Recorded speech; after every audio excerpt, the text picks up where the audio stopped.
میری کیا بات بری لگ گئی, میں نے کیا ایسا کہہ دیا جس پر طوفان کھڑا ہو گیا. اگر میں نے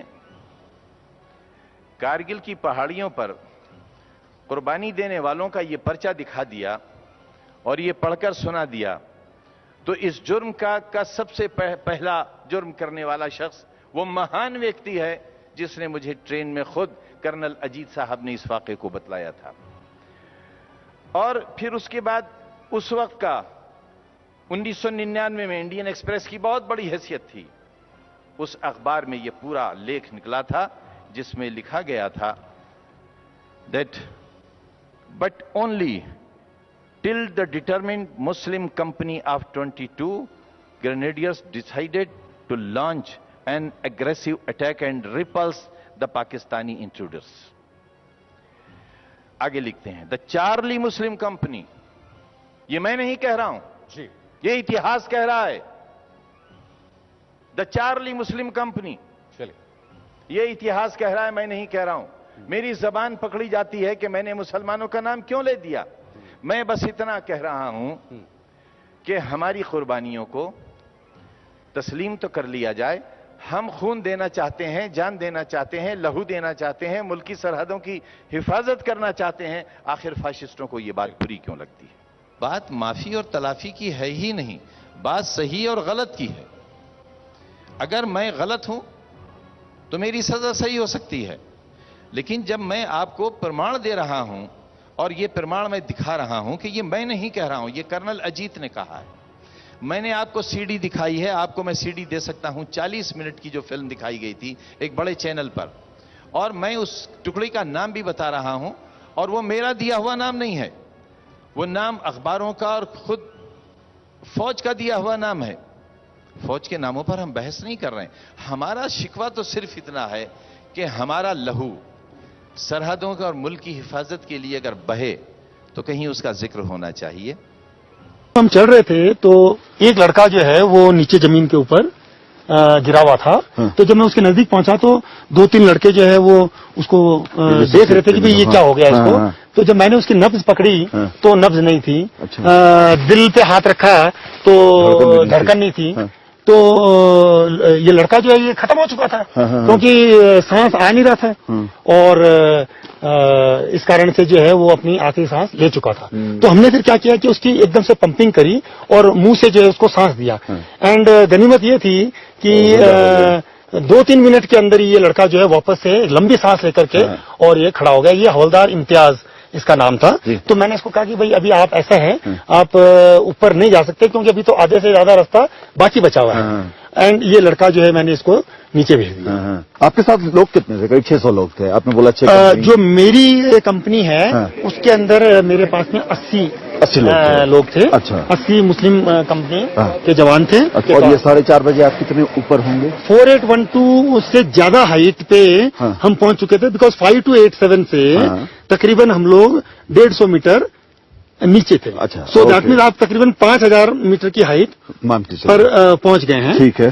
تو اس سمے کیا ہوا کہ چونکہ لڑکے بکھر چکے تھے اور ہم لوگ جو ہے صرف وہاں پہ 15 کی نفری میں اتنی ہائٹ پہ ابھی پہنچے تھے, تو ہم نے جو ہے یہ طے کیا کہ اگر ہم 5 بجے یا 5:15 سے پہلے پو پھٹنے سے پہلے اگر ہم ٹاپ پر نہیں پہنچیں گے تو دشمن جو ہے وہ ہمارے کو سویرا ہونے پر دیکھ لے گا, اور نالے کے اندر پھر کوئی کور نہیں ہے تو ہمارا جو ہے وہ جینا حرام کر سکتا ہے وہ.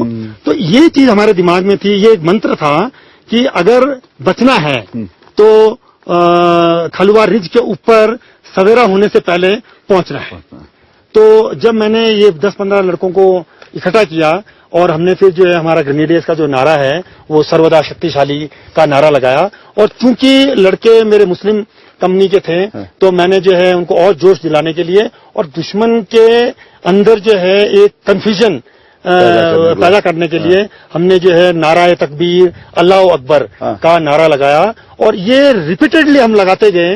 اس سے کیا ہوا کہ گھاٹی کے اندر جو ہے یہ گونج اور یہ گونجنے لگا, اور اس سے فائدہ یہ ہوا کہ کچھ سمے کے لیے ایسا مجھے محسوس ہوتا ہے آج کہ جو فائر اوپر سے اسمال آرمز کا آ رہا تھا وہ رک گیا ہے. ان کو لگا کہ ان کی کمپنی آ رہی ہے. انہوں نے شاید ایسا سوچا ہوگا, لیکن ان کے جو اسمال آرمز فائر کے اندر ایک لانس نائک حیدر علی کر کے لڑکا تھا, اس کو پیر میں گولی لگی. اس سے ہمیں محسوس ہو گیا کہ اگر مذہب کے آدھار پر خان صاحب ذکر کیوں ہو, آپتی یہی ہے. مذہب کے نام پر ہی یہ ٹکڑی بنی ہے مسلم. نہیں, مذہب کے نام پر کوئی ٹکڑی نہیں بنی. کرنل راٹھور ہے ہمارے یہاں. یہ ٹکڑی کا کیوں, کیا مذہب کے نام پر کرنل راٹھور کوئی بھی ٹکڑی بنی ہے؟ محترم, کیا سکھ ریجیمنٹ نہیں ہے؟ نہیں, مگر یہ ریجیمنٹلائز جو سسٹم ہے خان صاحب, یہ برٹشرز کے زمانے سے آ رہا ہے. کیوں غلامی کے سسٹم کو آپ آج تک مان رہے ہیں؟ 60 برس ہو گئے آپ کو اور ہمیں آزاد ہوئے. کیوں غلامی کے سسٹم کو مان رہے ہیں؟ کیوں IAS اور IPS کے سسٹم کو ہم مان رہے ہیں؟ جس سسٹم سے انگریز نے ہمارے ساتھ سینکڑوں برس حکومت کی, آج اس کے دیشوں میں وہ سسٹم نہیں ہے, ہمارے یہاں کیوں ہے؟ جی, آخر اس مسلم لفظ سے اتنا اعتراض کیوں ہے؟ کیا لفظ مسلم ایک سچ نہیں ہے؟ کیا آزادی کے وقت جب بٹوارا ہوا دیش کا 1947 میں, کیا باپو نے یہ نہیں وعدہ کیا تھا کہ ایک سمویدھان ہوگا, کشمیر سے لے کر کنیا کماری تک سارے لوگ ایک ہی آسمان کے نیچے جئیں گے, ایک قانون ہوگا, کوئی دھرم کا بٹوارا نہیں ہوگا, جات کا بٹوارا نہیں ہوگا, عورت اور مرد کا بٹوارا نہیں ہوگا, چھوٹے بڑے غریب اور امیر کا بٹوارا نہیں ہوگا؟ کیا مولانا ابوالکلام آزاد نے ہندوستان سے بھاگتے ہوئے مسلمانوں سے یہ نہیں کہا تھا اردو پارک میں جامع مسجد کے سامنے کہ مسلمانوں رک جاؤ, تاج محل کا حسن تمہیں پکارتا ہے, رک جاؤ, قطب مینار کی بلندی تمہیں آواز دیتی ہے, رک جاؤ, جامع مسجد کا تقدس تمہیں واسطہ دیتا ہے, رک جاؤ. اور بھاگتے ہوئے مسلمان رک گئے تھے, اس لیے کہ ان سے باپو نے وعدہ کیا تھا, اس لیے کہ ان سے مولانا ابوالکلام آزاد نے وعدہ کیا تھا. بے ایمان وہ نہیں ہے جسے بے ایمانی کا موقع نہیں ملا, ایماندار وہ نہیں ہے, معاف کیجئے, جسے بے ایمانی کا موقع نہیں ملا. ایماندار وہ ہے جسے بے ایمانی کا موقع ملا اور پھر وہ ایماندار رہا. ہندوستان سے برادران وطن پاکستان نہیں جا سکتے تھے, لیکن ہندوستان کے مسلمان پاکستان جا سکتے تھے.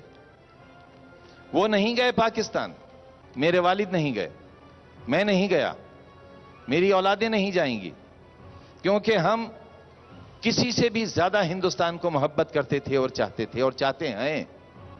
یہ ہمارا مذہبی فریضہ بھی ہے اور بحیثیت مسلمان ہندوستان پر ہمارا یہ حق بھی ہے. جی, اور ہم ہندوستانی مسلمان اس حق کے بغیر جینا بھی نہیں چاہتے. جی, دراصل اسی حق کو ہم مانگ رہے ہیں اپنے, کیونکہ بڑی آسانی سے ہمیں ISI ایجنٹ کہا جاتا ہے, جی, پاکستانی ایجنٹ کہا جاتا ہے. ہم تو سن چکے, لیکن ہماری اولادیں ہم سے پوچھتی ہیں, ہماری نسلیں, ہندوستانی نسلیں ہم سے پوچھتی ہیں, کیا ہم پاکستانی ایجنٹ ہیں؟ کیا ہم غدار ہیں, ISI کے ایجنٹ ہیں؟ اس لیے معلوم ہونا چاہیے دیش کے ان نوجوانوں کو جنہیں RSS اور فاشسٹ طاقتوں نے یہ سمجھانے کی کوشش کی ہے کہ مسلمان ہندوستان کی زمین پر بوجھ ہیں.